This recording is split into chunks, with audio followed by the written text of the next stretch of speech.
Okay, now for your second assignment this week, okay. Shoot, didn't mean to do that. Closed out of it.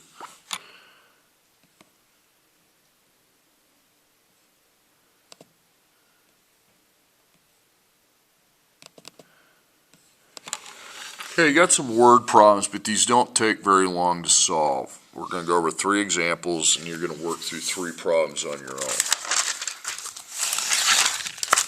The owner of a classic comic book bought it for $55. The value increases at a rate of 3% per year. How much is a comic book worth after 25 years? Now, here's how you're going to set these problems up. You're going to draw a box on the side, and you're going to put the 2 numbered words I have underlined, the labels, dollars and years. The time is the X. And there's always going to be a time unit like minutes, seconds, months, years, days, months, you know, that's X. So per, dollars per year. Now the problem is there's no dollars per year, so you need to get rid of that because what you have is 3% per year. And it increases, so you're going to put plus 3%. Okay? That means it's a growth, okay? Here's how you set up a growth equation. You're going to write this thing. You're not going to draw a graph or any of that. You're going to write this thing. It's called a times b to the x power equals y. Now we're going to talk about what these mean, what all 3 of the letters mean. Now the a and the y are the same label, so look in the box at the y. The y is dollars, so put dollars, and the a is dollars. Okay? The B is your percentage, okay? But you don't just put 3%. Here's what you need to do about that. You need to take 100% and add 3% to it. That would be 103%, but now you got to move the decimal backwards twice, okay? So B is 1.03. And then X, over here, X is the years. And the years in this problem, okay, right there. Oh, sorry, the A and the Y. Okay, so that's your B.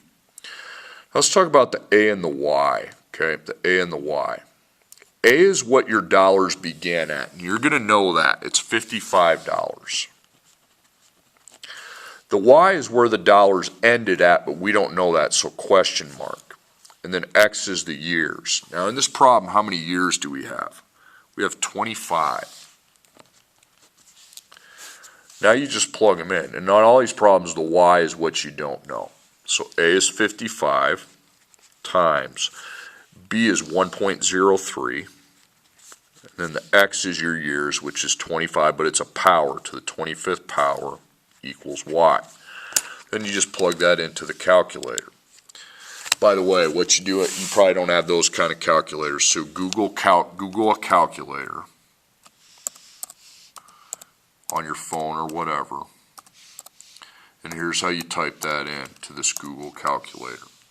You're going to go 55 times 1.03, and then your power is this little XY thing down here. Okay, hit that, and you put 25 in for it.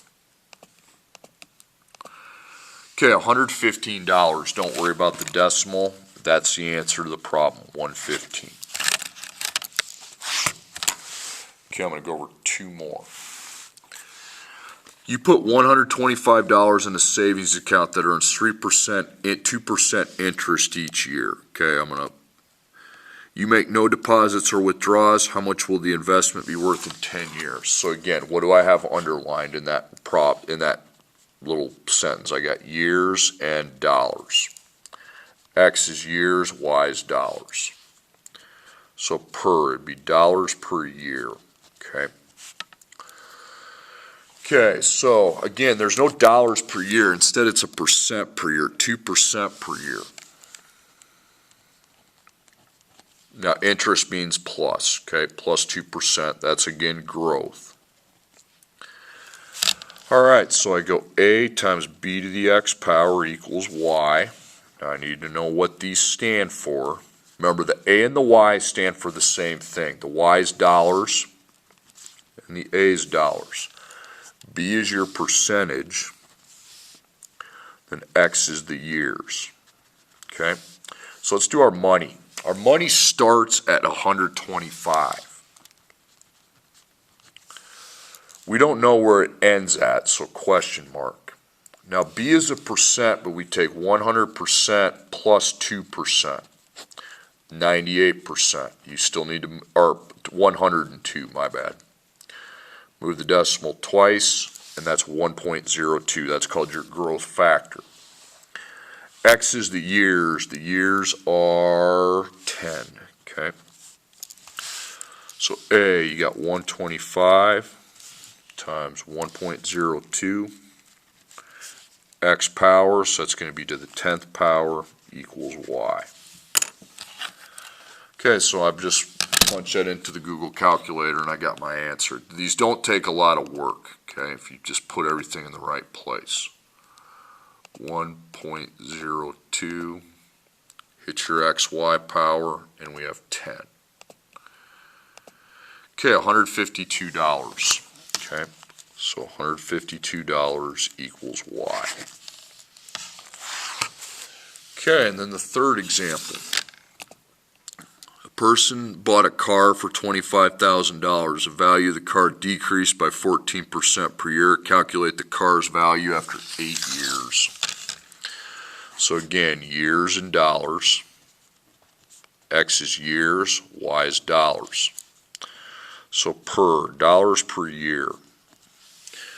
Now it goes, it's a decrease by, there's no dollars per year, you have 14%, but a decrease means minus. Then it's not a growth, it's called a decay. There's only one thing you do differently, but I still write the same equation, y, a times b to the x power equals y. So a, b, x, and y. Now remember, a and y is dollars, and a is dollars. B is your percent, and X is your years. X and Y you determine by that. B is always the percent, then A and B are the same label. So A, where did we start at? $25,000. I don't know where we ended at, so question mark. Now to do the percent, now instead of 100 plus 14%, you take 100 minus 14%. And that's 86%, so you move the decimal twice. So that's 0.86. And then X is years, and that's going to be 8. Okay, so A, 25,000. And then B, 0.86 to the 8th power equals Y. Okay, and I just plug that in, same way as before. So clear 25,000 times 0.86 to the 8th power. Okay, 7,480. Okay, now on the assignment, the ones you can work through on your own, you'll go grills and years. Years is X, grills is Y. Your label at the end is not dollars, it's grills. Okay, that is increasing by 7, so that's a growth. You'll go 100% plus 7%. This one's decreasing, so it's 100 minus 7, and that's decreasing, 100 minus 20.